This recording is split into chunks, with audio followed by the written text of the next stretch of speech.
now. Survive the end days. Stay till the end of this video for immediate access to the full video of Survive the End Days. I'll also giving you the opportunity to get a free ebook, Emergency Preparation, How to Take Care of Your Family When Disaster Strikes. So please stay till the end of the video. Thanks.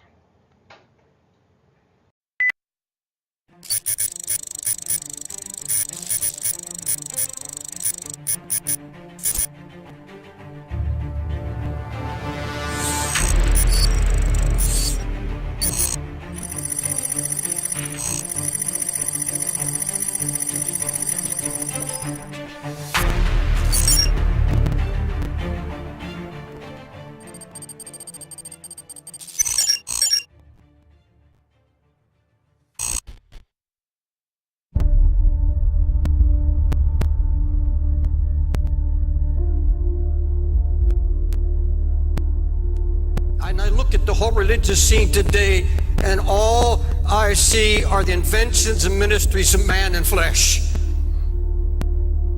It's mostly powerless.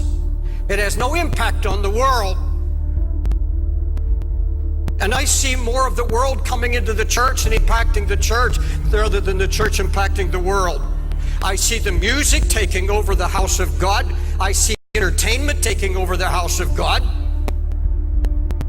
An obsession with entertainment in God's house, a hatred of correction and a hatred of reproof. Nobody wants to hear it anymore. Whatever happened to anguish in the house of God? Whatever happened to anguish in the ministry? It's a word you don't hear in this pampered age. You don't hear it.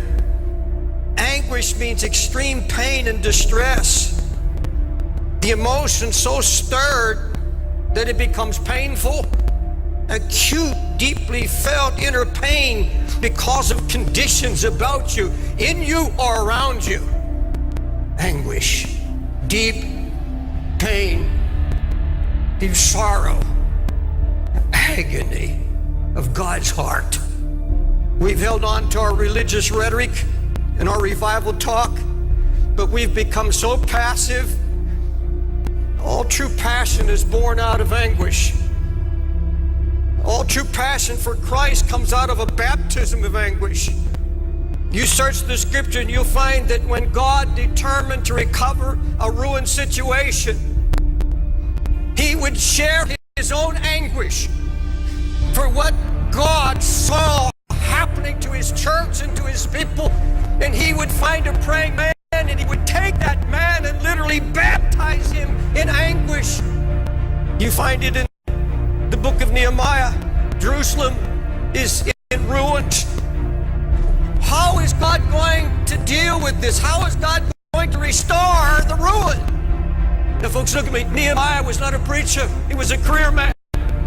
This was a praying man. And God found a man who would not just have a flash of emotion, not just some great sudden burst of concern and then let it die.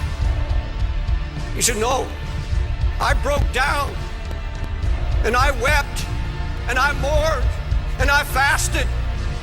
And then I began to pray night and day. Why didn't these other men, why didn't they have an answer? Why didn't God use them in restoration? Why didn't they have a word? Because there was no sign of anguish. No weeping, not a word of prayer. It's all ruin. Does it matter to you today? Does it matter to you at all that God's spiritual Jerusalem, the church, is now married to the world? That there's such a coldness sweeping the land? Closer than that, does it matter about the Jerusalem that's in our own hearts? The sign of ruin that's slowly draining spiritual power and passion, blind to lukewarmness, blind to the mixture that's creeping in. That's all the devil wants to do, is get the fight out of you and kill it. So you won't labor in prayer anymore. You won't weep before God anymore. You can sit and watch television and your family go to hell. Let me ask you, is what I just said convicted you at all? There's a great difference between anguish and concern.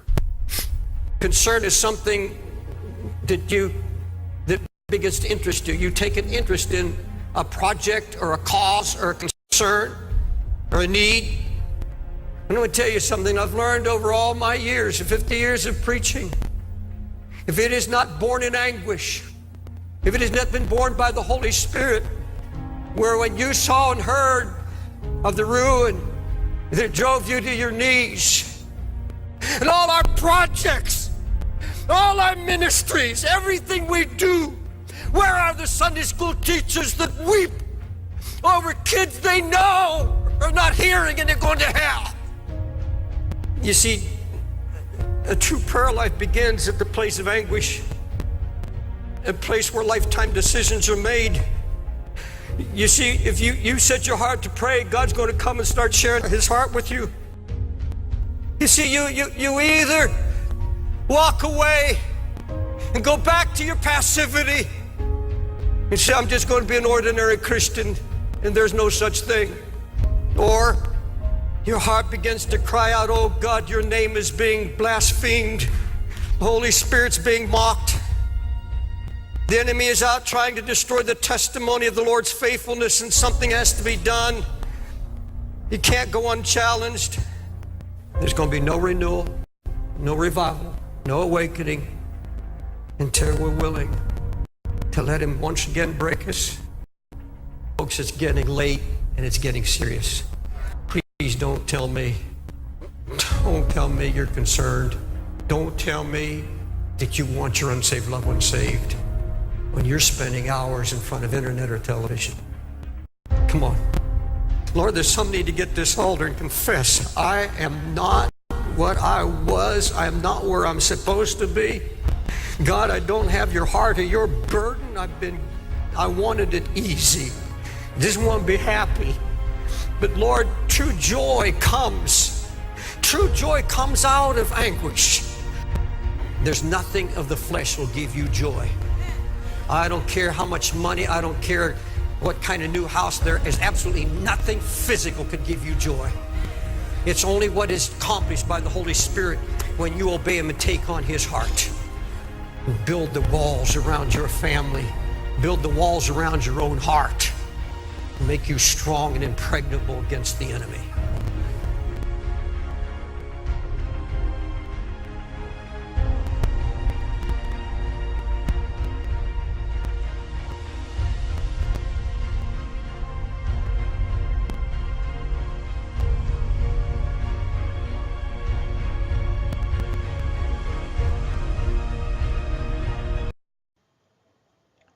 Click on the top link below this video to get more information. You can get your free ebook, Emergency Preparation, How to Take Care of Your Family When Disaster Strikes, and instant access to the full video of Survive the End Days. Or go to survive.gr8.com. Thank you.